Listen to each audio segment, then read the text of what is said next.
2025년 현재 유럽 안보의 중심이 베를린에서 바르샤바로 그리고 서울로 이동했습니다. 믿기 힘든 일이지만 현실입니다.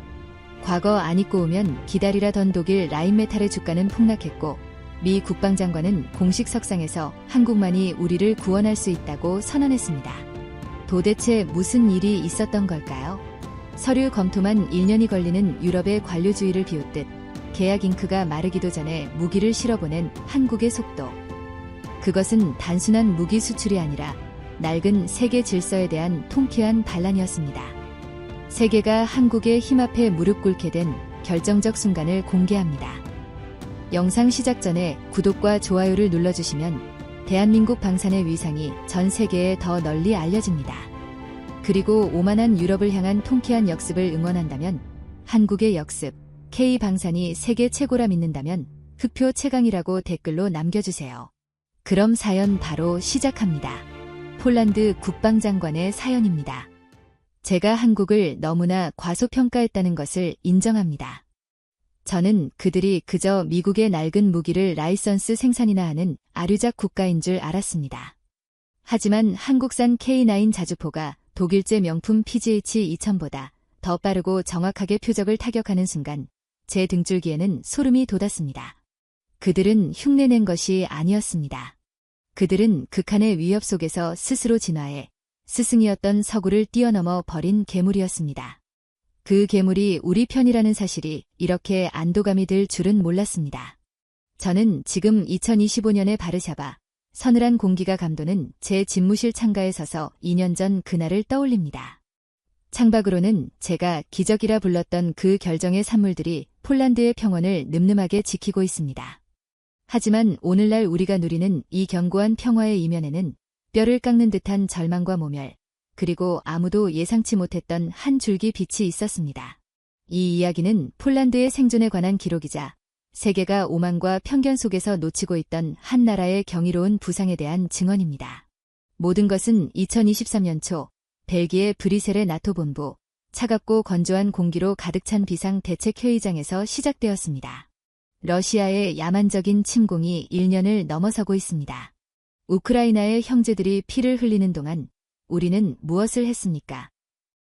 에스토니아 국방장관이 책상을 내리치며 포효했습니다. 그의 얼굴은 분노와 공포로 붉게 달아올라 있었습니다. 회의장은 무거운 침묵에 잠겨 있었습니다. 그의 절규는 비단 에스토니아만의 것이 아니었습니다. 그것은 발트 3국과 루마니아, 그리고 우리 폴란드를 포함한 동유럽 전체의 목소리였습니다. 우리는 모두 알고 있었습니다. 우크라이나가 무너지면 다음은 저희 차례라는 것을. 역사는 냉혹했고 우리는 제국의 야욕이 어디까지 뻗칠 수 있는지 피로써 배워온 민족들이었습니다. 우리 군의 창고는 비어가고 있습니다. 우크라이나에 지원하고 남은 것은 구식 소련제 무기들 뿐입니다. 당장 러시아의 T-90 전차 군단이 국경을 넘어오면 우리는 무엇으로 그들을 막아야 한단 말입니까? 리투아니아 장관이 절박하게 외쳤습니다. 그의 시선은 회의장 상석에 앉은 두 인물, 독일 국방장관과 독일 최대 방산 기업 라인메탈의 CEO, 클라우스 리히터에게로 향했습니다. 우리 모두의 시선이 그곳으로 쏠렸습니다. 유럽 최강의 경제대국, 레오파르트라는 이름만으로도 전율을 일으키는 명품 전차를 만드는 나라. 우리의 유일한 희망은 독일에 있었습니다. 저는 마른 침을 삼키며 마이크를 잡았습니다. 심장이 격렬하게 뛰었습니다. 제 말 한마디에 조국의 운명이 걸려있다는 중압감이 어깨를 짓눌렀습니다. 리히터 대표. 우리는 이미 1년 전에 레오파르트 2A7 전차 200대와 PGH-2000 자주포 100문에 대한 긴급 도입 의사를 전달했습니다. 지금 저희에게 필요한 것은 당신들의 약속입니다. 당장 생산에 착수하여 가능한 한 빠른 시일 내에 폴란드군에 인도하겠다는 약속 말입니다. 제 목소리는 떨리고 있었지만 최대한 단호하게 들리도록 안간힘을 썼습니다. 하지만 제 절박함은 클라우스 리히터에게는 그저 기차는 소음처럼 들리는 듯했습니다. 그는 값비싼 실크 넥타이를 매만지며 마치 우리가 성가신 어린아이라도 되는 양 오만한 표정으로 다리를 꼬았습니다. 코시니아 크카미시 장관님, 그리고 동유럽의 동료 여러분. 당신들의 불안감은 충분히 이해합니다. 하지만 현실을 직시해야 합니다. 그의 목소리는 차가웠고 일말의 공감도 느껴지지 않았습니다. 그는 마치 대학 교수가 무지한 학생들을 가르치듯 말을 이어갔습니다. 우리 라인메탈의 생산 라인은 지난 30년간 평화에 최적화되어 있었습니다. 냉전 종식 이후 유럽의 대규모 지상전이 발발하리라곤 그 누구도 예상치 못했죠. 현재 가동 중인 라인은 극소수이며 대부분의 설비는 사실상 멈춰있는 상태입니다. 지금 당장 주문 계약서에 서명을 한다고 해도 부품 공급망을 재구축하고 숙련된 기술자들을 다시 불러 모으고 생산 라인을 정상화하는 데만 최소 2년이 걸립니다. 회의장에 앉아있던 동유럽 장관들의 얼굴이 하얗게 질려갔습니다. 2년이라니 러시아가 마음만 먹으면 2주 안에 바르샤바를 점령할 수도 있는 판국의 말입니다.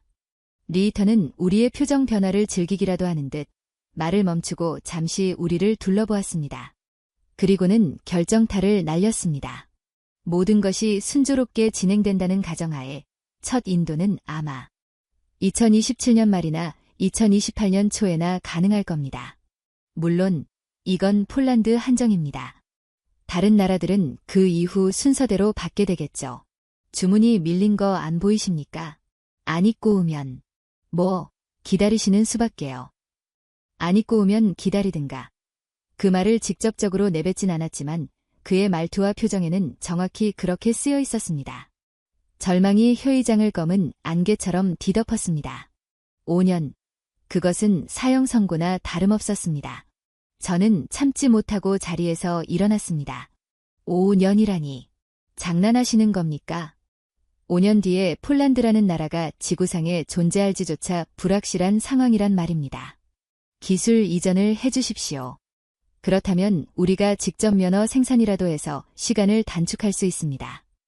저희에겐 세계적인 수준의 조선소와 중공업 기반이 있습니다. 제 외침에 리히터는 코웃음을 쳤습니다. 그는 저를 위아래로 훑어보더니 믿을 수 없다는 듯한 표정으로 말했습니다. 기술 이전. 하하. 코시니아크 카미시 장관. 농담이 지나치시군요. 당신들이 감히 독일의 기술을 넘겨달라고요? 레오파르트 전차의 장갑제 기술과 사격 통제 장치는 국가 안보 자산입니다. 스마트폰 조립하듯 탱크를 만들 수 있다고 생각하는 겁니까? 주제를 아셔야죠. 주제를 알아라. 그 한마디가 제 심장에 비수처럼 박혔습니다. 모멸감에 온몸이 떨렸습니다. 이것이 유럽연합의 연대라는 것입니까? 이것이 나토 동맹의 실체란 말입니까? 코앞의 위협 앞에서조차 과거의 영광에 취해 오만함을 버리지 못하는 독일의 모습에서 저는 유럽의 어두운 미래를 보았습니다. 그들은 라인강의 기적이라는 과거의 유산에 갇혀 세상이 어떻게 변하고 있는지 전혀 깨닫지 못하고 있었습니다. 평화에 젖어 그들의 산업 기반은 녹슬어 버렸고 관료주의에 빠져 위기 대응 능력은 마비되었습니다. 그들에게 남은 것은 메이드 인 저먼이라는 낡은 자존심뿐이었습니다. 모든 희망이 사라졌다고 생각했을 때 저는 마지막 동아줄을 잡는 심정으로 회의장 반대편에 앉아있던 미군 유럽사령관 마크 스완슨 대장에게 시선을 돌렸습니다. 세계 최강대국, 자유진영의 수호자. 미국이라면 뭔가 방법이 있을 것입니다. 스완슨 장군님. 미군의 도움이 필요합니다. M1 에이브람스 전차 재고분이라도 좋으니 제발 우리에게 숨쉴 시간을 주십시오. 하지만 스완슨 장군은 깊은 주름이 팬 얼굴로 고개를 저을 뿐이었습니다. 그의 눈에는 안타까움과 무력감이 동시에 서려 있었습니다. 코시니아크 카미시 장관. 마음 같아서는 당장이라도 우리 텍사스 리마 공장에서 생산된 전차들을 폴란드로 보내고 싶습니다. 하지만 저희도 여력이 없습니다. 그는 충격적인 사실을 털어놓았습니다. 우크라이나에 지원된 막대한 양의 포탄과 미사일 때문에 미 본토의 비축분마저 바닥을 보이고 있습니다.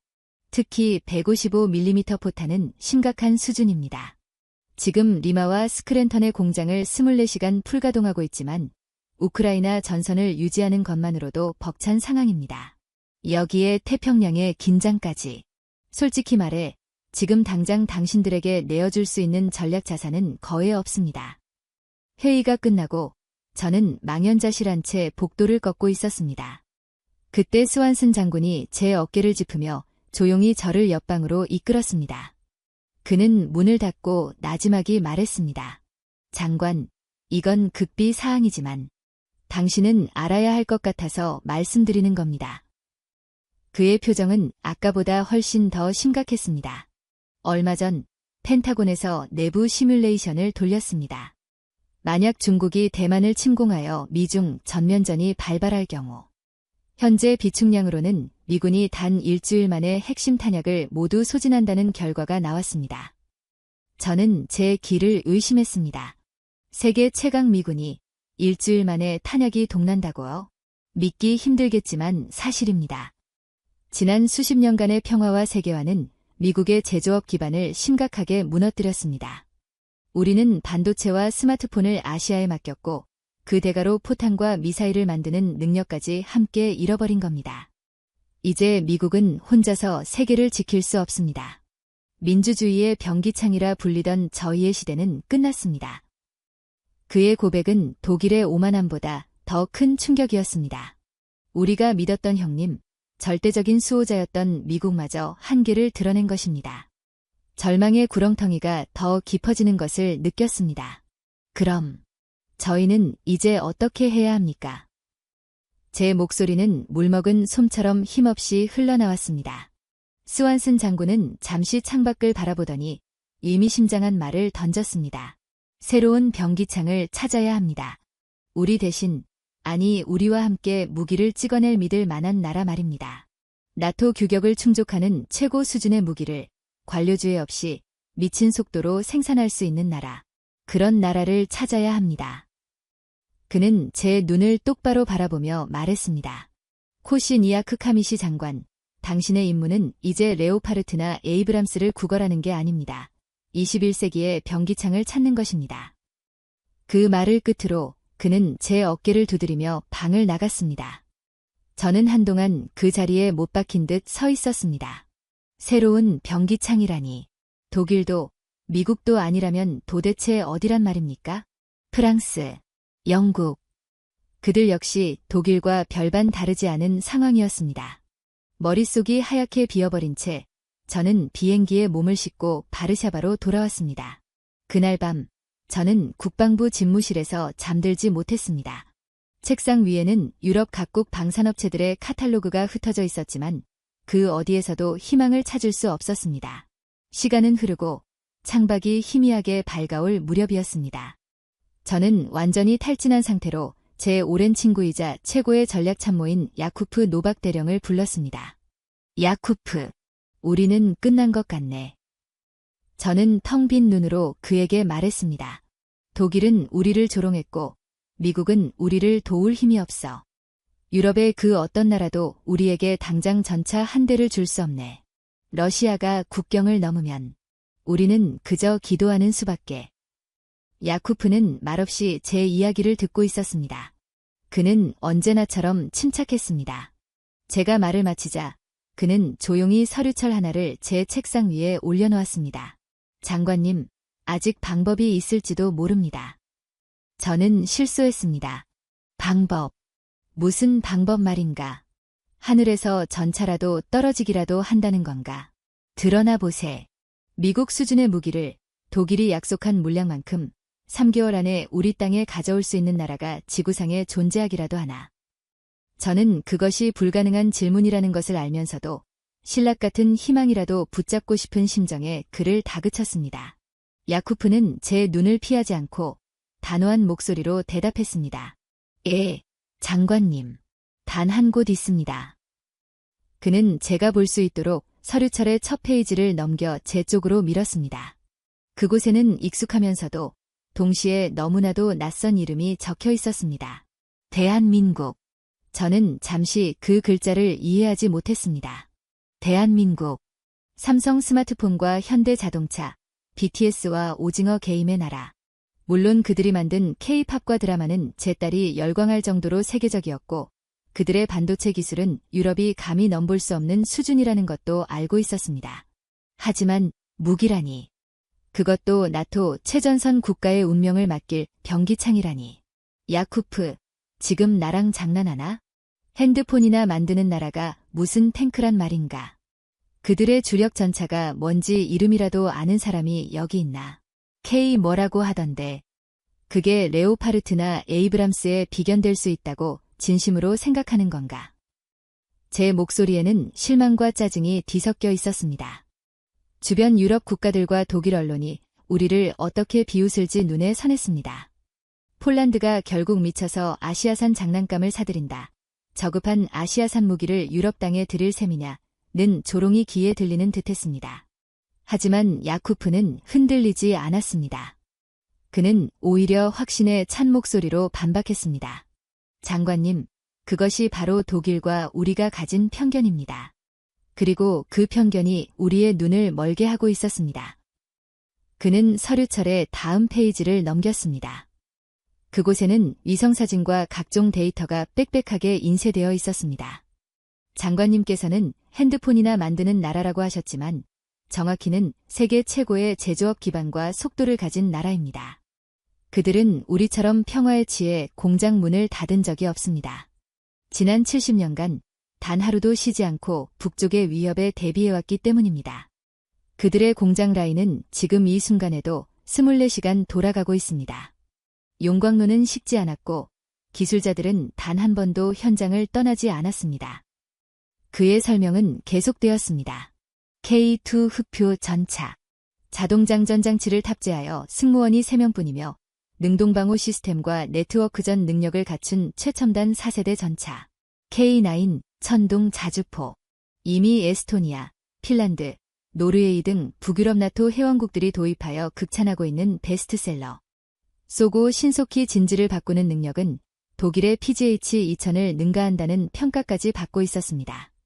무엇보다 중요한 것은 이것입니다. 장관님. 야쿠프가 마지막 페이지를 가리켰습니다. 그곳에는 최근 한국과 폴란드 정부 간의 접촉 기록이 요약되어 있었습니다. 계약서에 잉크가 마르기도 전에 초도 물량을 선적할 수 있다. 이것이 그들의 비공식적인 답변이었습니다.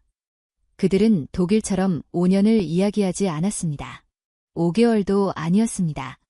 그들은 단 몇 달을 이야기했습니다. 이것은 단순한 무기 수입이 아닙니다. 장관님, 이건 한국의 속도를 수입하는 겁니다. 한국의 속도. 그 말이 제 뇌리에 섬광처럼 박혔습니다. 스완슨 장군이 말했던 미친 속도와 정확히 일치했습니다. 독일인들이 서류 도장 찍을 곳을 고민하고 위원회를 소집할 때 한국인들은 이미 용접을 끝내고 배에 선적할 준비를 하고 있다는 말입니까? 저는 야쿠프가 내민 서류를 집어들었습니다. 그곳에 적힌 K2 블랙팬서와 K9 선더라는 이름이 더 이상 낯설게 느껴지지 않았습니다. 어쩌면 이것이 스완슨 장군이 말한 새로운 병기창일지도 모릅니다. 어쩌면 이것이 독일의 오만함과 유럽의 무기력함 속에서 우리가 찾아낸 유일한 탈출구일지도 모릅니다. 물론 위험한 도박이었습니다. 실패하면 저는 폴란드 역사상 최악의 국방장관으로 기록될 것이고 조국은 재앙을 맞이할 것입니다. 하지만 이대로 앉아서 5년을 기다리는 것은 도박이 아니라 자살이었습니다. 저는 결심했습니다. 야쿠프, 당장 대통령께 보고하게. 그리고 서울로 가는 가장 빠른 비행기 표를 알아보게. 우리는 아시아의 그 작은 반도 국가에 폴란드의 미래를 걸어보기로 하겠네. 제 지시에 야쿠프의 얼굴에 비로소 희미한 미소가 떠올랐습니다. 어둠 속에서 마침내 한 줄기 빛을 발견한 탐험가의 표정이었습니다. 그날 아침, 저는 창밖으로 떠오르는 태양을 보며 생각했습니다. 세계는 곧 알게 될 것입니다. 그들이 무시하고 조롱했던 아시아의 조용한 나라가 사실은 언제든 포효할 준비가 되어 있는 침묵의 병기창이었음을. 그리고 우리 폴란드가 그 병기창의 문을 여는 첫 번째 고객이 될 것임을 말입니다. 그렇게 아무도 상상하지 못했던 거대한 역사의 전환점이 저의 절박한 결정과 함께 조용히 막을 올리고 있었습니다. 바르샤바로 돌아온 저의 결심은 즉각 거대한 폭풍을 몰고 왔습니다. 제가 서울행을 공식화하자 폴란드 정계는 벌집을 쑤셔놓은 듯 들끓었습니다. 마치 제가 조국의 안보를 도박판에 던진 미치광이라도 되는 것처럼 말입니다. 장관, 제정신입니까? 나토의 심장부인 유럽의 안보를 검증되지도 않은 아시아 국가에 맡기겠다니요. 이건 국가에 대한 배신행위나 다름없습니다. 의회 국방위원회 회의실. 야당의 원내대표인 토마시 그로츠키가 금방이라도 저에게 달려들 것처럼 삿대질을 하며 소리쳤습니다. 그의 얼굴은 분노로 시뻘겋게 상기되어 있었습니다. 회의에 참석한 다른 의원들의 시선 역시 차가웠습니다. 동조, 의심, 그리고 경멸. 그들의 눈빛은 제가 마치 이단자라도 되는 저를 심판하고 있었습니다. 저는 침착하게, 하지만 단호하게 반박했습니다. 그렇다면 대안이 있습니까, 의원님? 5년 뒤에나 도착할 독일제 명품 전차를 기다리며 러시아의 자비심에 기도를 올리는 것이 의원님께서 말씀하시는 현명한 안보입니까? 우리가 베를린과 브뤼셀에서 받은 것은 동맹의 연대가 아니라 오만한 조롱과 무시뿐이었습니다. 제 목소리가 회의실에 울려 퍼졌지만 그들의 귀에는 들리지 않는 듯했습니다. 그들에게 코리아라는 이름은 안보가 아니라 불안과 동의어였습니다. 수십 년간 이어져 온 안보는 곧 미국과 서유럽이라는 낡은 공식에 갇혀 그들은 새로운 가능성을 상상조차 하지 못했습니다. 설상가상으로 이 소식은 유럽 전역으로 퍼져나갔습니다. 독일의 유력 주간지 슈피겔은 일면에 제 캐리커처를 실었습니다. 동양식 갓을 쓰고 K-팝 아이돌처럼 춤을 추는 제 모습 아래에는 이런 헤드라인이 달려 있었습니다. 폴란드의 안보, K-팝에 빠지다. 기사의 내용은 더욱 가관이었습니다. 동유럽의 안보 불안이 마침내 폴란드 국방장관의 이성을 마비시킨 것으로 보인다. 그는 유럽 최고의 기술력이 집약된 레오파르트 전차를 거부하고 스마트폰이나 만들던 아시아 국가에 장난감에 수십억 유로를 쏟아부으려 하고 있다. 이는 나토의 통합 방위 시스템의 균열을 일으키는 위험천만한 도박이며 푸틴에게 유럽의 분열이라는 선물만 안겨줄 뿐이다. 프랑스의 르 몽드 역시 비판에 가세했습니다. 저급한 아시아산 무기를 유럽 땅에 들여 나토의 표준을 흐리게 할 셈인가? 라는 제목의 사설은 노골적인 인종차별적 편견으로 가득했습니다. 그들의 글에는 아시아산이라는 단어에 대한 뿌리 깊은 경멸이 담겨 있었습니다. 마치 유럽의 순수한 혈통이 더러운 피에 오염되기라도 하는 것처럼 말입니다. 저는 제 집무실에서 그 기사들을 읽으며 끓어오르는 분노를 억눌렀습니다. 이것이 그들이 말하는 유럽의 품격입니까? 자신들의 무능과 오만은 애써 예면한 채 절박한 생존을 위한 우리의 선택을 조롱과 멸시로 짓밟은 것. 그 순간 저의 결심은 더욱 굳어졌습니다. 저는 반드시 성공해야만 했습니다. 폴란드의 생존을 위해, 그리고 저 오만한 자들의 코를 납작하게 만들어주기 위해 말입니다. 안제이 두다 대통령과의 독대는 더욱 힘들었습니다. 그는 저의 오랜 정치적 동지였지만 이번 사안만큼은 신중했습니다. 브와디스와프, 나도 자네의 충정은 이해하네. 브뤼셀에서의 굴욕도 보고받았어. 하지만 이건 너무 위험 부담이 크지 않겠나. 만약 한국의 무기가 기대에 미치지 못한다면, 성능에 결함이 있거나 약속한 시간에 도착하지 않는다면 우리는 모든 것을 잃게 될 걸세. 정권은 물론이고 나라의 운명까지도. 저는 그의 책상으로 다가가 야쿠프가 준비했던 바로 그 서류를 펼쳐 보였습니다. 대통령 각하. 이것은 도박이 아닙니다. 오히려 지금껏 우리가 해왔던 독일 의존이야말로 도박이었습니다. 우리는 그들의 이름값과 과거의 영광에 우리의 운명을 걸었지만 그들은 우리를 배신했습니다. 하지만 이 나라는 다릅니다. 저는 K2 전차의 재원표를 가리켰습니다. 이들은 70년간 단 하루도 쉬지 않고 전쟁을 준비해온 나라입니다. 그들에게 국방은 비즈니스가 아니라 생존 그 자체입니다. 그들에게 납기일은 계약서상의 숫자가 아니라 피로 맺은 약속입니다. 저는 그들의 절박함을 믿습니다. 우리와 같은 처지에 놓여본 민족만이 우리의 절박함을 진정으로 이해할 수 있습니다. 제 눈빛에서 무언가를 읽었는지 대통령은 길게 한숨을 내쉬며 말했습니다. 좋네. 자네를 믿어보겠네. 하지만 명심하게, 브와디스와프. 이 프로젝트의 모든 책임은 자네에게 있네. 실패한다면 우리는 함께 역사의 죄인이 될 걸세. 그렇게 저는 제 모든 정치적 생명과 조국의 운명을 등에 지고 서울로 향하는 비행기에 몸을 실었습니다. 12시간의 비행 내내 저는 잠을 이룰 수 없었습니다.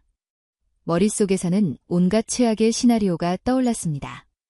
만약 한국인들이 허풍을 떤 것이라면, 그들의 공장도 독일처럼 멈춰 있다면, 그들의 기술이 사실은 서구의 것을 어설프게 베낀 짝퉁에 불과하다면, 창밖으로 끝없이 펼쳐진 구름을 보며 저는 다시 한번 야쿠프의 보고서를 펼쳤습니다. K2 흑표, K9 천동, 천무 다연장 로켓. 낯선 이름들을 되뇌었습니다. 저는 이 이름들에 폴란드의 미래를 걸었습니다. 스완슨 장군이 말했던 21세기의 병기창이라는 말이 귓가에 맴돌았습니다. 제발 제 선택이 틀리지 않았기를. 마침내 비행기가 고도를 낮추기 시작했고 인천국제공항의 모습이 눈에 들어왔습니다. 거대하지만 질서정연한 마치 미래 도시의 축소판 같은 풍경. 공항에 내린 순간부터 저는 무언가 다른 공기를 느꼈습니다. 유럽의 공항들에서 느껴지는 나른하고 여유로운 분위기와는 차원이 다른 보이지 않는 속도감과 효율성이 공간을 지배하고 있었습니다. 입국 심사부터 수화물을 찾기까지 모든 과정이 물 흐르듯 신속하고 정확하게 이루어졌습니다. 서울의 첫인상은 그야말로 압도적이었습니다. 끝없이 솟아오른 마철루와 그 사이를 쉴 새 없이 오가는 차량의 행렬. 도시 전체가 거대한 엔진처럼 역동적인 에너지를 뿜어내고 있었습니다. 낡은 건물과 현대적인 빌딩이 혼재된 바르샤바와는 다른 철저하게 계획되고 압축적으로 성장한 도시의 모습. 이곳 사람들은 유럽인들과는 다른 시간의 흐름 속에서 살고 있는 것 같았습니다. 다음 날 아침, 저는 대한민국 국방부 청사에서 한국 국방장관과 마주 앉았습니다. 저는 긴장된 마음으로 브뤼셀에서의 경험과 폴란드의 절박한 상황을 토로했습니다. 독일 방산업체 CEO의 오만한 얼굴, 미군 장성의 무력한 표정을 설명하며 우리가 왜 이곳까지 오게 되었는지를 절절하게 호소했습니다. 제 이야기가 끝나자 한국 국방장관은 잠시 눈을 감고 듣고 있었습니다. 브뤼셀의 그 누구도 보여주지 않았던 경청의 자세였습니다. 그는 이내 눈을 뜨고 차분하지만 힘있는 목소리로 말했습니다. 장관님의 절박함, 저희는 10분 이해합니다. 그의 목소리에는 깊은 공감이 담겨 있었습니다. 저희 대한민국은 지난 70년간 장관님께서 지금 느끼시는 그 절박함을 단 하루도 잊어본 적이 없습니다. 강대국들 사이에서 살아남기 위해 우리는 스스로를 지킬 힘을 길러야만 했습니다. 우리에게 자주국방은 선택이 아니라 운명이었습니다. 그의 말은 그 어떤 화려한 미사여구보다 더 깊은 울림을 주었습니다. 그는 독일 CEO처럼 기술의 우월함을 뽐내거나 미국의 장군처럼 현실의 한계를 토로하지 않았습니다. 대신 그는 우리의 처지에 공감했습니다. 강대국의 침략에 맞서 싸워온 민족만이 공유할 수 있는 동질감. 저는 그 순간 제가 사람을 제대로 찾아왔다는 강한 예감을 느꼈습니다. 저는 가장 핵심적인 질문을 던졌습니다. 장관님, 정말 가능합니까? 우리가 원하는 수량의 전차와 자주포를 상상도 할 수 없는 이 짧은 시간 안에 우리에게 인도하는 것이 정말로 가능합니까? 한국 국방장관은 미소를 지었습니다. 자신감에 찬 미소였지만 결코 오만하지는 않았습니다. 백문이 불여일견이라는 말이 있습니다. 장관님, 말로 약속드리는 대신 저희의 능력으로 직접 보여드리겠습니다. 내일 아침 저희 병기창으로 장관님을 안내하겠습니다. 다음 날 저는 헬리콥터에 몸을 싣고 남쪽으로 향했습니다. 창밖으로 스쳐 지나가는 풍경은 놀라움의 연속이었습니다. 거대한 공업단지와 조선소들이 해안선을 따라 끝없이 펼쳐져 있었습니다. 마치 나라 전체가 하나의 거대한 공장처럼 느껴졌습니다. 얼마 후 우리는 경상남도 창원에 위치한 하나디펜스와 현대로템의 통합 생산기지에 도착했습니다. 헬리콥터에서 내리는 순간 저는 거대한 갱음에 휩싸였습니다. 샘물이 부딪히는 소리, 거대한 프레스가 내리찍는 갱음, 용접 불꽃이 터지는 소리. 이곳은 조용한 공장이 아니었습니다. 그것은 살아 움직이는 강철의 심장이었습니다. 평화에 젖어 잠들어버린 독일의 공장과는 비교조차 할 수 없는 압도적인 생명력이 넘실거렸습니다. 안전모를 쓰고 공장 내부로 들어선 순간 저는 할 말을 잃었습니다. 축구장 수십 개를 합쳐놓은 듯한 거대한 공간 안에서 수백, 수천 명의 기술자들이 일사불란하게 움직이고 있었습니다. 로봇 팔들이 거대한 포탑을 들어옮기고 수십 개의 용접 로봇이 동시에 불꽃을 뿜어내며 전차의 장갑을 이어붙이고 있었습니다. 그리고 그 옆에서는 K9 자주포의 차체가 쉴 새 없이 조립되고 있었습니다. 저를 안내하던 공장장 박철민 상무는 달아빠진 작업복 차림의 베테랑 엔지니어였습니다. 그는 값비싼 양복을 입은 독일 CEO와는 전혀 다른 종류의 사람이었습니다. 그의 얼굴에 깊게 팬 주름과 기름때 묻은 손은 그가 평생을 이곳 강철과 함께 살아왔음을 증명하고 있었습니다. 장관님, 저쪽 라인을 보시지요. 그가 가리킨 곳에서는 K2 전차의 최종 조립이 한창이었습니다. 저희에게 생산 라인을 멈춘다는 것은 국가 안보에 구멍이 뚫리는 것과 같은 의미입니다.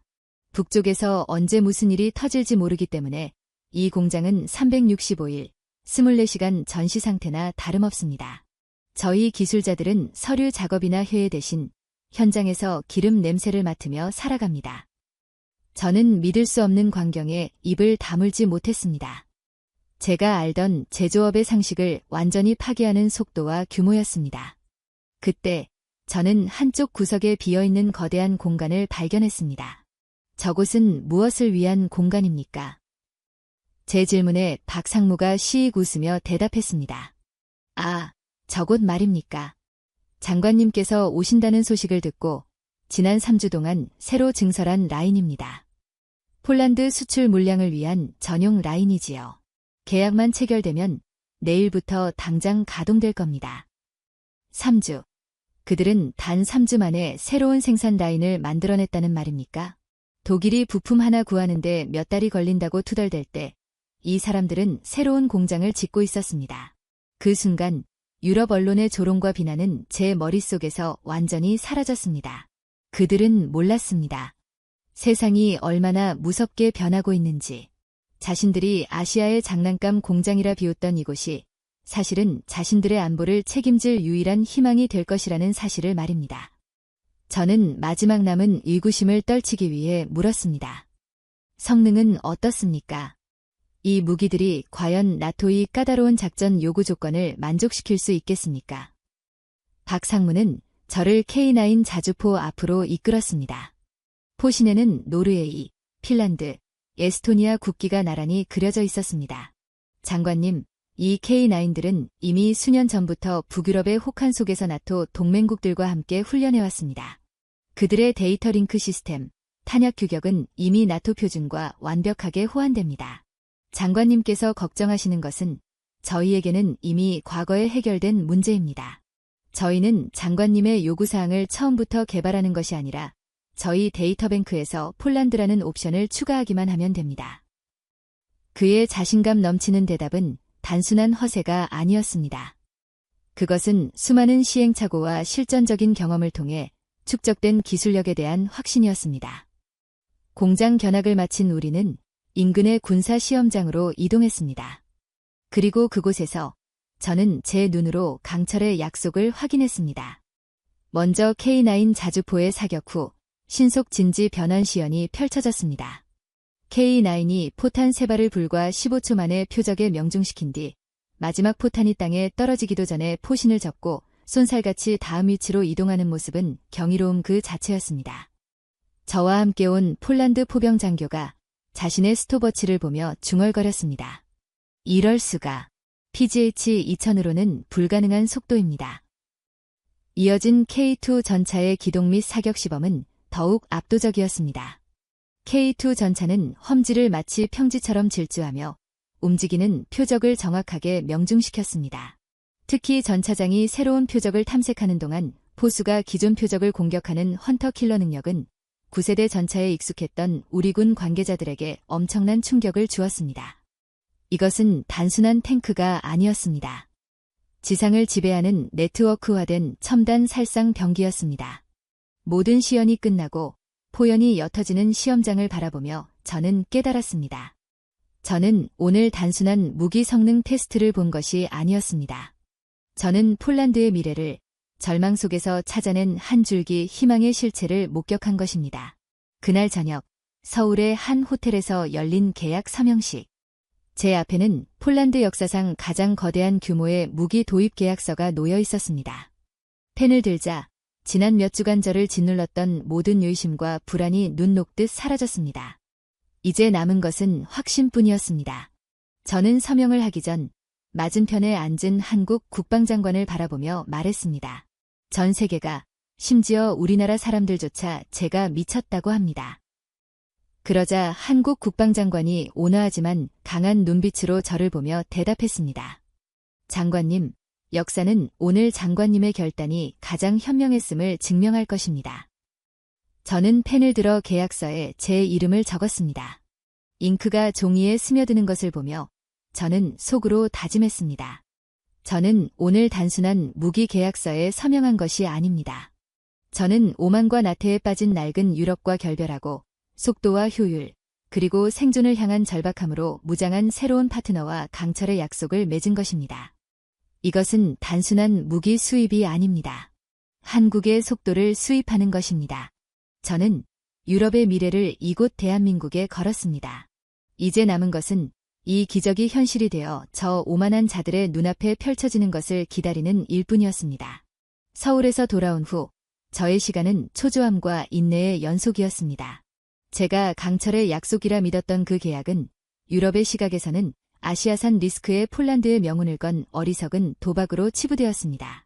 조롱은 멈추지 않았고 오히려 더욱 집요하고 악랄해졌습니다.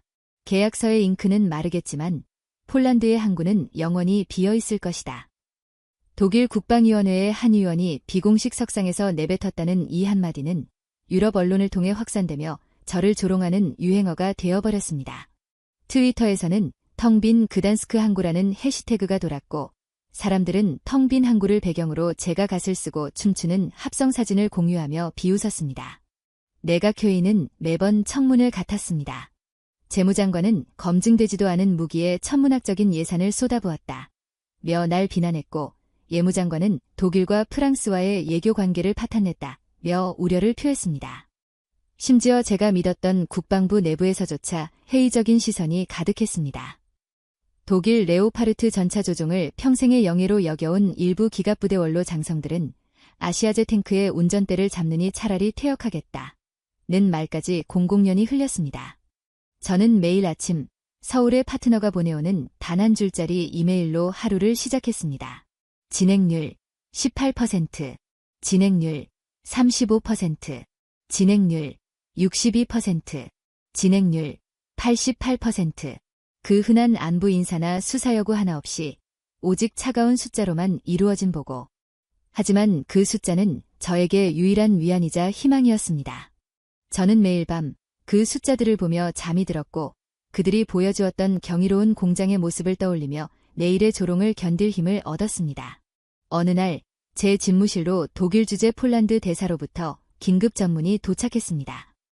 독일 라인메탈의 CEO 클라우스 리히터가 베를린에서 열린 방산 콘퍼런스에서 폴란드와의 계약을 언급하며 이렇게 말했다는 것입니다. 우리는 폴란드의 조급함을 이해하지만 품질에는 시간이 걸리는 법입니다. 그들은 속도를 선택했지만 결국 얻게 될 것은 후회일 겁니다. 아마 몇 달 뒤 그들의 새 장난감에서 결함이 발견되기 시작하면 그들은 다시 우리를 찾아와 무릎 꿇고 사정하게 될 날이 오겠지요. 저는 전문을 구겨 쥐었습니다. 그의 오만함은 여전했습니다. 아니, 더욱 심해져 있었습니다. 그는 우리의 선택이 실패하기를 간절히 바라고 있었습니다. 그래야만 자신들의 나태함과 무능함이 정당화될 테니까요. 저는 이를 갈았습니다. 두고 보자, 리히터. 누가 누구 앞에 무릎을 꿇게 될지. 그리고 마침내 계약을 체결한 지 불과 석 달이 채 되지 않은 2023년 가을의 어느 날, 야쿠프 대령이 상기된 얼굴로 제 집무실 문을 박차고 들어왔습니다. 장관님, 방금 연락이 왔습니다. 선물이 도착했습니다. 저는 자리에서 벌떡 일어났습니다. 심장이 발소리처럼 크게 울리기 시작했습니다. 선물.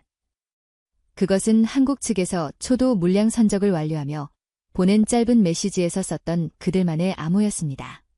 모든 준비는 끝났나? 네, 장관님. 그단스크 항구에는 전 세계에서 온 손님들로 가득합니다. 우리의 실패를 두 눈으로 확인하기 위해서 말입니다. 그의 말에 저는 오히려 미소가 지어졌습니다. 그래, 많이들 와야지. 많이 와서 똑똑히 봐야지. 역사가 바뀌는 순간을. 다음 날, 발트해에 차가운 바람이 몰아치는 그단스크 항구. 하늘은 잔뜩 흐려 있었고 잿빛 파도가 방파제에 부딪혀 하얀 포마를 만들어내고 있었습니다. 날씨마저 우리의 실패를 예고하는 듯했습니다. 항구의 특별 관람 구역은 그야말로 인산인해였습니다. AP, 로이터, AFP 등 세계적인 통신사는 물론 독일의 ARD, 프랑스의 TF1, 영국의 BBC 등 유럽 주요 방송사들의 카메라가 도열해 있었습니다. 그들의 눈빛에는 노골적인 호기심과 냉소가 뒤섞여 있었습니다. 그리고 그들 사이에는 각국 나토 회원국의 무관들이 망원경을 들고 서 있었습니다. 저는 그 중에서도 유독 눈에 띄는 한 사람을 발견했습니다. 클라우스 리히터의 최측근이자 라인메탈의 수석 엔지니어인 볼프강 슈미트. 그는 브리셀 회의 때 리히터의 뒤에서 우리를 경멸 어린 눈으로 쳐다보던 바로 그 자였습니다. 그는 옆에 있는 독일 대사관 무관과 농담을 주고받으며 여유롭게 웃고 있었습니다. 마치 희극의 마지막 장면을 기다리는 관객처럼 말입니다. 장관님, 너무 긴장하지 마십시오. 오늘 우리는 역사의 승자가 될 겁니다. 야쿠프가 제 곁에서 나지막이 말했습니다. 저는 고개를 끄덕였지만 손바닥에서는 식은땀이 흘렀습니다. 만에 하나, 정말 만에 하나라도 무언가 잘못된다면 저는 그 끔찍한 상상을 머릿속에서 지워버렸습니다. 오전 10시 정각. 항구 관제탑에서 사이렌이 길게 울렸습니다. 수평선 너머로 희미한 안개를 뚫고 거대한 형체가 서서히 모습을 드러냈습니다. 처음에는 작은 점에 불과했지만 그것은 믿을 수 없는 속도로 우리에게 다가왔습니다. 저게 뭐지? 누군가 중얼거렸습니다. 그것은 평범한 화물선이 아니었습니다. 길이 200m, 폭 30m가 넘는 거대한 자동차 운반선. 선체에는 바다의 수호자라는 이름이 선명하게 새겨져 있었습니다. 마치 바다의 수호신이 강림하는 듯한 압도적인 위용. 배는 소음 하나 없이 미끄러지듯 부두에 접안했습니다. 한국의 조선 기술이 집약된 최첨단 선박이라는 것을 한눈에 알 수 있었습니다. 모두가 숨을 죽였습니다. 기자들은 카메라 줌을 최대로 당겼고 무관들은 망원경에서 눈을 떼지 못했습니다.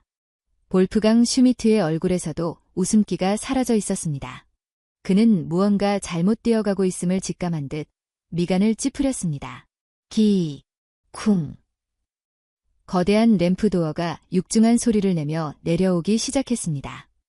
마치 거대한 성의 문이 열리는 듯한 장엄한 순간, 램프가 완전히 땅에 닿자 어두운 선체 내부가 입을 벌렸습니다. 잠시 정적이 흘렀습니다. 그 짧은 순간이 영원처럼 느껴졌습니다. 그때였습니다. 우웅. 심장을 뒤흔드는 깊고 강력한 엔진음이 어둠 속에서 울려 퍼지며 마침내 첫 번째 선물이 모습을 드러냈습니다. 날카로운 각을 이룬 미래적인 디자인의 포탑, 칠흑 같은 위장 도색, 그리고 120mm 활강포에 섰을 퍼런 포구, K2 흑표 전차였습니다. 세상에. 관람석 곳곳에서 탄성이 터져 나왔습니다. K2 전차는 램프를 따라 천천히, 하지만 위풍당당하게 폴란드 땅에 첫 발을 내디뎠습니다. 그것은 독일 언론이 조롱하던 장난감이 아니었습니다. 지상을 지배하기 위해 태어난 냉혹한 강철의 포식자, 그 자체였습니다. 하지만 진짜 충격은 이제부터 시작이었습니다. 첫 번째 K2 전차의 뒤를 이어 두 번째, 세 번째, 네 번째, 램프의 끝이 보이지 않는 것처럼 K2 전차들이 쉴 새 없이 쏟아져 나왔습니다. 마치 복제라도 한 것처럼 똑같이 생긴 전차들이 항구에 도열하는 모습은 현실감을 잃게 할 정도로 압도적이었습니다. 저는 볼프강 슈미트의 얼굴을 쳐다봤습니다.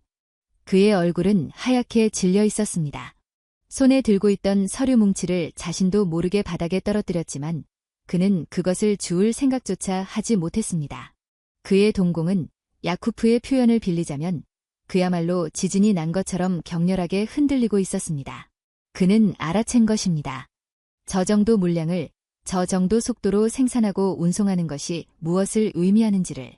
그것은 자신들의 생산 시스템으로는 상상조차 할 수 없는 다른 차원의 산업 능력이었습니다.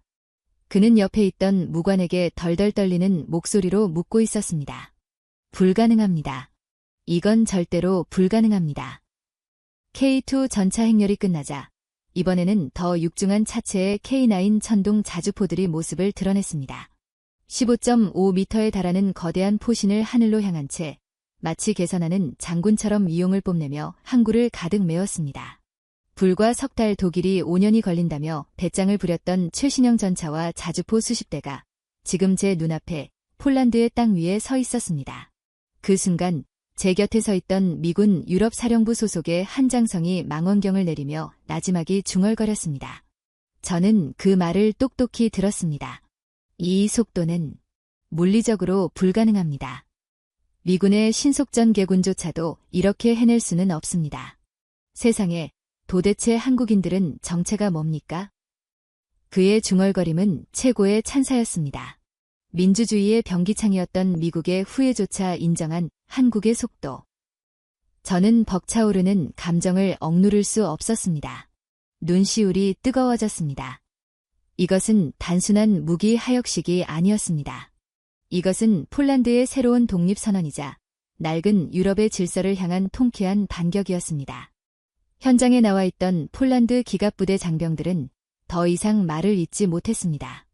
그들은 홀린 듯이 새로 도열한 K2 전차로 다가가 차가운 강철 장갑을 어루만졌습니다. 아시아제 탱크 운전대를 잡느니 퇴역하겠다던 원로 장성의 눈에는 불신이 경이로움으로 그리고 이내 뜨거운 눈물로 변해 고여 있었습니다. 잠시 후 우리는 인근의 드라프스코 포모르스키의 훈련장으로 자리를 옮겼습니다. 기적은 항구에서 끝나지 않았습니다. 이제는 그 성능을 증명할 시간이었습니다. 훈련장에는 수 킬로미터 떨어진 곳에 각종 표적들이 설치되어 있었습니다. 유럽 각국의 무관들과 기자들은 반신반의하는 표정으로 관측소에 자리를 잡았습니다. 가장 먼저 나선 것은 K9 자주포였습니다. 방금 항구에서 내려진 아직 바다의 소금기조차 가시지 않은 바로 그 K9이었습니다. 사격 개시. 명령이 떨어지자 K9 세문이 거의 동시에 불을 뿜었습니다. 지축을 뒤흔드는 갱음과 함께 포탄들이 하늘로 솟구쳤습니다. 관측소의 대형 스크린에는 포탄의 예상 탄착 지점이 표시되었습니다. 그리고 잠시 후 수 킬로미터 떨어진 표적 지역에서 거대한 흙먼지와 함께 섬광이 터져 나왔습니다. 스크린에 표시된 결과 초탄 명중. 하지만 놀라움은 여기서 그치지 않았습니다. K9은 동시 탄착 사격 시범에 들어갔습니다. 한 문이 자주포가 각기 다른 각도와 장약으로 세 발의 포탄을 연속 발사하여 세 발이 동시에 같은 목표에 떨어지게 하는 고난도 포격술입니다. K9은 불과 1분도 안 되는 시간에 사격 준비를 마치고 각기 다른 궤적을 그리며 포탄 3발을 쏘아 올렸습니다. 잠시 후 관측소의 모든 사람들이 스크린을 보며 경악했습니다. 3개의 포탄이 거짓말처럼 하늘의 한 지점에서 만나 정확히 표적 중앙에 동시에 꽂히는 장면이 슬로우 모션으로 재생되었습니다.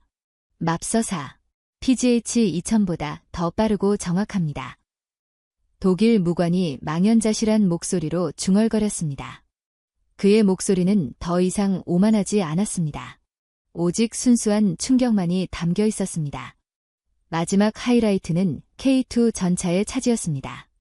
웅장한 클래식 음악 대신 역동적인 록 음악이 훈련장 전체에 울려 퍼졌습니다. 그 음악에 맞춰 K2 전차 한 개 소대가 폴란드의 드넓은 평원을 질주하기 시작했습니다. 그들은 험지를 마치 스케이트장처럼 미끄러지듯 돌파했고 급격한 방향 전환과 제동에도 포시는 조금의 흔들림도 없이 표적을 향해 고정되어 있었습니다. 전방 이동 표적, 사격. 선두 전차가 시속 60km로 달리면서 2km 밖의 이동 표적을 향해 포탄을 발사했습니다. 한 줄기 예광탄이 허공을 갈랐고 표적은 거대한 폭발과 함께 산산조각이 났습니다. 기동 중 사격, 명중. 관측소는 이제 경악을 넘어 전율에 휩싸였습니다. 이것은 단순한 무기 시연이 아니었습니다. 한편에 완벽하게 짜인 밀리터리 오페라였습니다. 그 순간 저는 마이크를 잡았습니다. 제 시선은 굳은 표정의 볼프강 슈미트와 넋이 나간 유럽 기자들을 향해 있었습니다. 신사숙녀 여러분. 지금 여러분께서 보고 계신 것은 단순한 무기가 아닙니다. 이것은 폴란드의 새로운 주권입니다. 어떤 이들은 서류 도장을 찍을 곳을 고민하고 위원회를 소집할 때 대한민국의 기술자들은 이미 용접을 끝내고 배에 선적하고 있었습니다. 우리는 오늘 무기를 수입한 것이 아닙니다. 우리는 한국의 속도와 승리에 대한 약속을 수입한 것입니다. 제 연설이 끝나자 폴란드 측 관계자들 사이에서 우레와 같은 박수가 터져 나왔습니다. 그단스크 항구에서 시작된 기적은 드라프스코 훈련장의 포성과 함께 전설이 되고 있었습니다. 그날 저녁 전 세계 언론의 헤드라인은 모두 그단스크의 기적으로 도배되었습니다. K-팝 국방장관의 승리, 독일의 오만, 한국의 속도에 무너지다, 유럽의 안보 지형을 바꾼 검은 표범 군단. 제 휴대폰은 불이 날 듯 울려댔습니다. 루마니아, 에스토니아, 노르웨이, 심지어는 중립국인 스웨덴의 국방장관들까지. 그들의 목소리는 하나 같았습니다. 브와디스와프, 어떻게 한 건가? 우리도 그들과 이야기할 수 있겠나? 저는 창밖으로 어둠이 내린 훈련장에 도열한 K2와 K9의 실루엣을 바라보며 조용히 미소 지었습니다. 침묵의 병기창이 마침내 포효를 시작했고 유럽은 이제 그 힘을 외면할 수 없게 된 것입니다. 그단스크의 기적이 일어난 그날 밤, 제 집무실의 전화기는 단 한순간도 잠들지 않았습니다. 그것은 더 이상 비난과 조롱의 목소리가 아니었습니다. 경외와 다급함, 그리고 뒤늦은 깨달음이 뒤섞인 유럽 각국 지도자들의 목소리였습니다. 발트 3국에서 시작해 북유럽을 거쳐 발칸 반도의 국가들까지. 마치 수십 년간 굳게 닫혀있던 수문이 한 번에 터져나온 듯했습니다. 브와디스와프, 믿을 수가 없네. 영상으로 몇 번을 돌려봤는지 모르겠어. 우리도 그 속도를 수입할 수 있겠나. 루마니아 국방장관의 목소리는 흥분을 감추지 못했습니다. 저는 전화기 너머로 들려오는 그의 목소리를 들으며 불과 몇 달 전 브뤼셀 회의장에서 절망에 빠져있던 우리 모두의 모습을 떠올렸습니다. 이제 상황은 역전되었습니다. 우리는 더 이상 국어라는 입장이 아니었습니다. 우리는 새로운 병기창으로 가는 유일한 문을 연 선구자가 되어 있었습니다. 이러한 지각 변동을 가장 고통스럽게 지켜본 것은 단연 독일이었습니다. 며칠 뒤 바르샤바에서 열린 유럽 안보 포럼에서 저는 그들을 다시 마주했습니다. 행사장 복도에서 마주친 독일 국방장관의 얼굴에는 억지로 쥐어짜는 미소와 감출 수 없는 당혹감이 교차하고 있었습니다. 그는 제게 다가와 어색하게 악수를 청하며 말했습니다. 코시니아크 카미시 장관, 축하하네. 아주 인상적인 시연이었어. 하지만 장기적인 운용 유지나 부품 수급 문제는 괜찮겠나. 역시 신뢰성은 독일제가. 그의 말은 끝을 맺지 못했습니다. 제가 그의 말을 자르고 차갑게 대답했기 때문입니다. 걱정 고맙습니다만, 장관님. 그 문제는 저희가 아니라 오히려 독일이 걱정해야 할 것 같군요. 한국 파트너들은 이미 폴란드 현지에 부품 생산 및 정비창을 짓는 계획을 제안해왔습니다. 5년 뒤에나 전차를 받게 될지도 모르는 나라의 부품 수급을 걱정할 여유는 없어서 말입니다. 제 대답에 그의 얼굴이 굳어지는 것을 보며 저는 속으로 쓴웃음을 지었습니다. 이것이 역사의 심판이었습니다. 오만함의 대가는 이토록 혹독한 것이었습니다. 한때 우리를 주제를 알라며 가르치려 들었던 그들은 이제 우리의 선택을 애써 깎아내리며 자신들의 초라한 현실을 변명하기에 급급했습니다. 라인메탈의 주가는 폭락했고 메이드 인 저머니의 신화에는 회복할 수 없는 균열이 생겼습니다.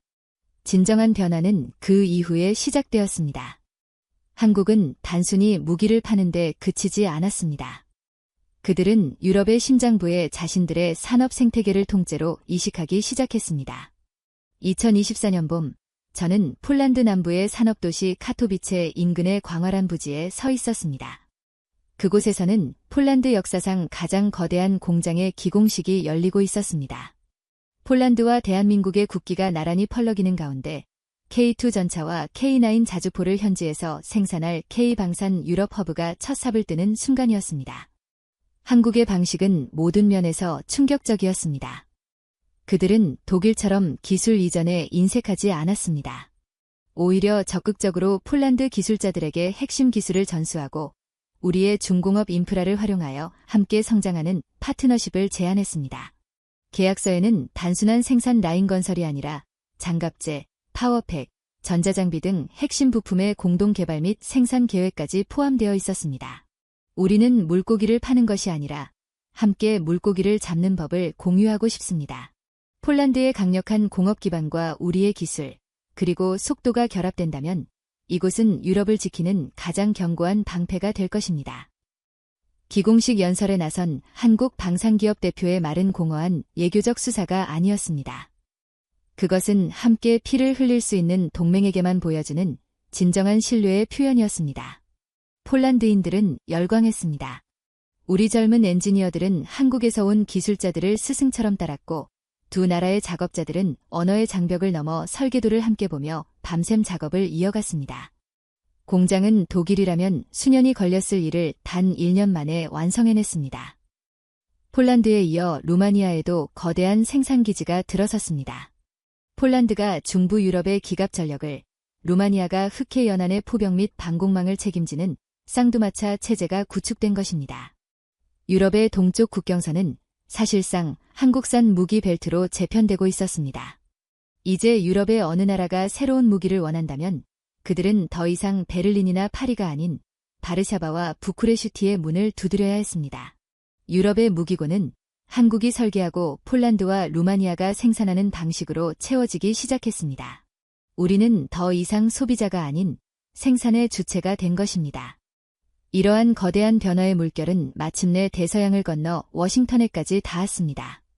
그리고 2025년 초, 저는 역사적인 순간을 목격하기 위해 펜타곤을 방문했습니다. 미 국방부 브리핑룸. 전 세계의 이목이 집중된 가운데 미국 국방장관의 정례 브리핑이 진행되고 있었습니다. 우크라이나 전황, 중국과의 갈등 등 민감한 현안에 대한 질문이 오가던 중 뉴욕타임스의 한 기자가 손을 들고 날카로운 질문을 던졌습니다. 장관님, 최근 한국이 폴란드를 시작으로 유럽 방산 시장을 무서운 속도로 잠식하고 있습니다. 이는 전통적인 우방인 독일과 프랑스의 방위 산업을 위축시키고 나아가 미국의 영향력까지 약화시키는 결과로 이어질 수 있습니다. 펜타곤은 이러한 한국의 독주를 견제해야 한다고 생각하지 않으십니까?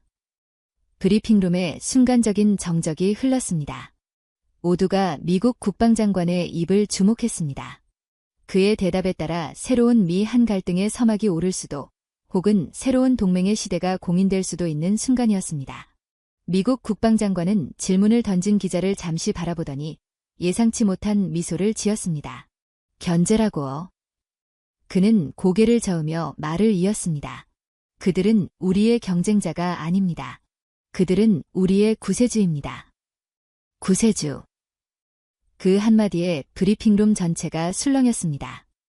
기자들은 믿을 수 없다는 표정으로 서로를 쳐다보았습니다. 미국 국방장관은 단호하고 힘있는 목소리로 역사에 기록될 연설을 시작했습니다. 여러분은 현실을 직시해야 합니다. 지난 수십 년간 미국은 세계화의 단꿈에 빠져 우리의 제조업 기반이 무너지는 것을 방치했습니다.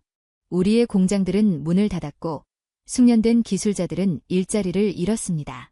그 결과 우리는 세계 최강의 군대를 가졌지만 그 군대를 무장시킬 포탄과 미사일을 신속하게 만들어낼 능력은 잃어버렸습니다. 그는 잠시 말을 멈추고 브리핑룸에 모인 모든 이들의 눈을 마주치며 말했습니다. 이것이 냉엄한 현실입니다. 이제 미국 혼자서는 자유세계를 지킬 수 없습니다. 우리에게는 새로운 병기창이 필요합니다. 우리와 같은 가치를 공유하고 우리와 동맹으로 묶여 있으며 세계 최고 수준의 무기를 누구보다 빠르게 생산할 수 있는 믿음직한 파트너. 지금 이 지구상에서 그 모든 조건을 만족시키는 나라는 단 하나뿐입니다. 그는 연단 위 스크린에 떠 있는 세계 지도를 가리켰습니다. 그의 손가락이 정확히 한반도를 향해 있었습니다. 2차 세계대전 당시 프랭클린 루스벨트 대통령은 파시즘에 맞서 싸우는 유럽을 지원하며 미국을 민주주의의 병기창이라 칭했습니다. 오늘 저는 이 자리에서 공식적으로 선언합니다. 21세기 신냉전 시대 권위주의의 확장에 맞서 자유세계를 지킬 새로운 병기창은 바로 대한민국입니다. 우레와 같은 플래시 세례가 터졌습니다.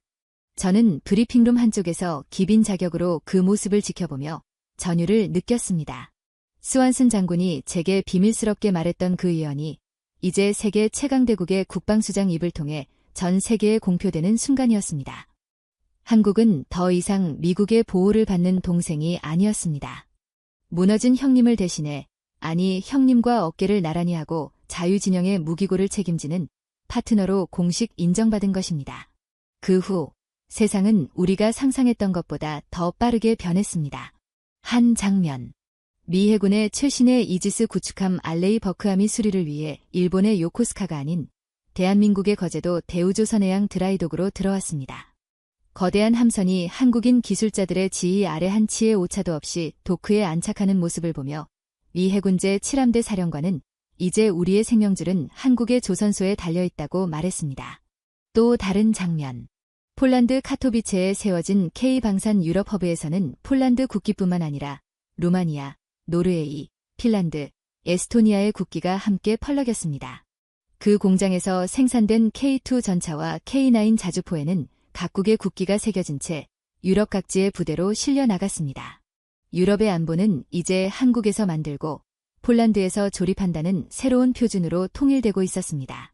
그리고 저의 마지막 장면. 2025년 저는 다시 한번 제 집무실 창가에 섰습니다. 창밖 바르샤바의 거리에는 눈이 내리고 있었고 그 눈밭 위로 K2 전차 한 대가 순찰을 위해 위풍당당하게 지나가고 있었습니다. 저 검은 표범은 이제 더 이상 낯선 이방인이 아니었습니다. 그것은 폴란드의 주권 그 자체이자 우리를 조롱했던 낡은 질서에 대한 통쾌한 승리의 상징이었습니다. 저는 책상 위에 놓인 1년 전 독일 슈피겔이 저를 조롱했던 그 낡은 잡지를 집어들었습니다. 그리고 그 옆에는 최근 타임지 표지에 실린 제 사진이 놓여 있었습니다. 표지에는 이런 제목이 달려 있었습니다. 유럽의 안보 지도를 바꾼 남자, 브와디스와프 코시니아크 카미시. 저는 쓴웃음을 지으며 슈피겔 잡지를 쓰레기통에 던져 넣었습니다. 세계는 너무 늦게 깨달았습니다. 언제나 강대국들의 원조에 의존하던 아시아의 작은 반도 국가. 그들이 K-팝과 드라마로 세계인의 마음을 사로잡는 동안 그들의 침묵하는 병기창에서는 세계의 힘의 균형을 뒤흔들 강철의 심장이 조용히 하지만 멈추지 않고 뛰고 있었다는 사실을 말입니다. 한국은 더 이상 도움을 받던 나라가 아니었습니다. 그들은 이제 세계의 전쟁 억지력을 통제하는 자유진영의 병기창이자 유럽의 군수기지가 되었습니다. 그리고 저는 그 거대한 역사의 전환점에서 가장 먼저 그 병기창의 문을 두드린 사람으로 기록될 것입니다. 그것만으로도 저의 모든 도박과 인내는 충분히 보상받고도 남았습니다. 어떻게 보셨나요? 독일은 5년을 말했고 한국은 석 달을 말했습니다. 그리고 한국은 약속을 지켰죠. 유럽이 비웃던 아시아산 장난감이 이제 나토의 동쪽 국경선을 지키고 있습니다. 이것이 바로 한국의 속도입니다. 세계가 무시했던 나라, 하지만 결코 멈추지 않았던 나라. 침묵의 병기창이 마침내 포효하기 시작했습니다. 여러분은 이 이야기를 어떻게 보셨나요? 한국 방산의 미래에 대한 생각을 댓글로 남겨주세요. 구독과 좋아요는 대한민국의 저력을 세계에 알리는 힘이 됩니다. 그럼 다음 영상에서 또 뵙겠습니다.